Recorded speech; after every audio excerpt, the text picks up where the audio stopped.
Okay guys, this is a bit of a different build today. We are doing a build. It is your boy Ryan Thomas. Whether you're watching this from the Fail Tech website or on our YouTube page, I hope you enjoyed the video regardless. So let's get into it. This is a £570 kind of understate build. We're calling this Understated, or we're going to call this to understate, because this is a build that kind of on paper doesn't seem that good but performs very well in real life. Okay, to start off with, we've got a Core i3 from Intel. This is a 6100 at 3.7 gigahertz boost clock, and of course you can't overclock this. This is just a good CPU. My mum is actually running an i3 from the Ivy Bridge era, so the 3140 or 3220, I think. Very good processor. It's going to cost you £100. It's dual core, but it has got hyper-threading, so 4 threads, and is genuinely good for £99. Is a very good processor. For the motherboard, we're going to go, and I'm going to have to check my notes. For every motherboard I generally have to check my notes. It's an Asus H110L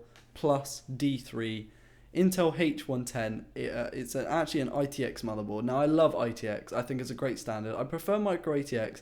I do like ITX, and this is going to help with the understated thing, being it's in a small case. But yeah, it's a great motherboard. It's got tons of features. It's actually got, for an ITX board, a surprisingly high amount of USBs. It's actually got 6 USBs. That's 4 USB 2 and 2 USB 3. On my mum's build, it's actually only got 4 sets of USB 2. And so it's great that it adds more USBs, because on mini ITX systems, there don't tend to be a hell of a lot of USBs, which is annoying. But that board is going to come in at £60, a very good board indeed. The RAM is actually important when it comes to this kind of thing, so we're going to go with 2 8GB sticks, so you max out your RAM being on DDR3, so that you don't need to upgrade in the future, because that's as far as you're going. 16GB.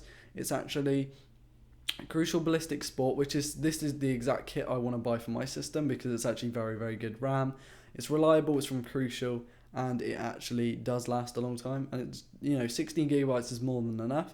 So this actually costs £60. £60 for 16GB of RAM is nothing in this day and age, and RAM prices are coming down, so that could even get less as time goes on. And then for the graphics card, this is the fun part. We've gone with an Asus GTX 960 Turbo, which is a fun little kind of white shielded card. It's 2 gigs of video RAM and £155. Now this is going to run, this isn't going to run all your games at 4K. It's only got 2 gigabytes of video RAM, but it's going to be a good starter, and it's going to provide very well. You might even be able to run all games either on max or on high settings.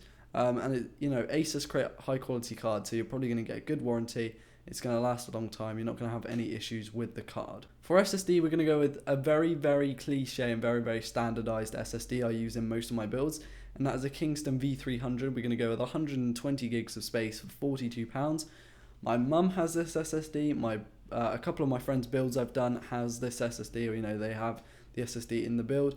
And my uncle's build has this, and most builds that I make, I use this SSD. Kingston make very good quality RAM and SSDs and flash in general, and so this is no exception. It's going to house your operating system and kind of your main programs, and then the rest of it will go onto a hard drive, which we'll talk about just now, which is a Seagate Barracuda. It's actually a 1TB 7200 RPM with 64 megs of cache. Now it's a very good drive. I use Seagate Barracudas in a hell of a lot of the different kind of builds that I do. It's going to cost you £40 for 1TB. That's going to be more than enough to store a hell of a lot of games and films even, and music and everything on there. So that's what you want to be doing there. And let's move on to the power supply, which is a Superflower Gold and Green HX 550 watt 80 plus gold power supply. £60.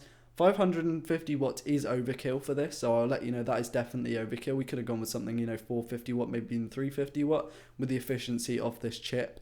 But £60, it's going to let you to kind of expand. I know you can't expand in terms of video cards, but maybe you want to fill up the case with drives, or you want to add another cooler, or you could honestly just keep the power supply and change the rest of the system if you wanted to. But this is a very good power supply. Superflower make very high quality power supplies, and this one's no exception. So for the case, this is the final part that wraps it all up quite literally. It's a BitPhoenix Phenom. It's the mini ITX variety, and it costs £40. I couldn't believe that price when I saw that on there. By the way, everything that you see in this video is from overclockers. I couldn't believe when I saw that price. It's gone down from 60 to 40. That's £20. That's a hell of a lot. It's lost a third of its price. And Bitphoenix just make incredibly good quality cases, so this is something I just had to add to this build. So Mini ITX, it looks like a cube, it's very understated, and it's very, very clean. It hasn't got LEDs everywhere and windows and everything. It's very, very clean case, and I think you guys are going to love it. So there you go, guys. It's £570 for the Understated build, and I hope you guys have enjoyed this build because it's something different, and Skylake is coming, thick and fast, and it's going to change as processors and chipsets and GPUs and everything just evolves. It's just going to get faster and faster, and I love the fact that for £570 you can make a build that is actually quite good value for money. Whereas a couple of years ago, making builds they're not very good. This is a lot more efficient, and as things have progressed in terms of technology, stuff has come down in price and it's made it more affordable to the consumer. So like I said, thanks for watching. Go check out www.failtech.co.uk if you're not already on there, and check out all the other builds that I've done and everything done by me and Morgan on there. And if you're on the Failtech website right now, click that little button and check out all the different things in the video archive, because there are plenty of videos in there. I will leave links to my social media in the description if you are watching on YouTube, and subscribe and leave a like and everything, because it really does help the channel. And let's go, road to 100k, I guess.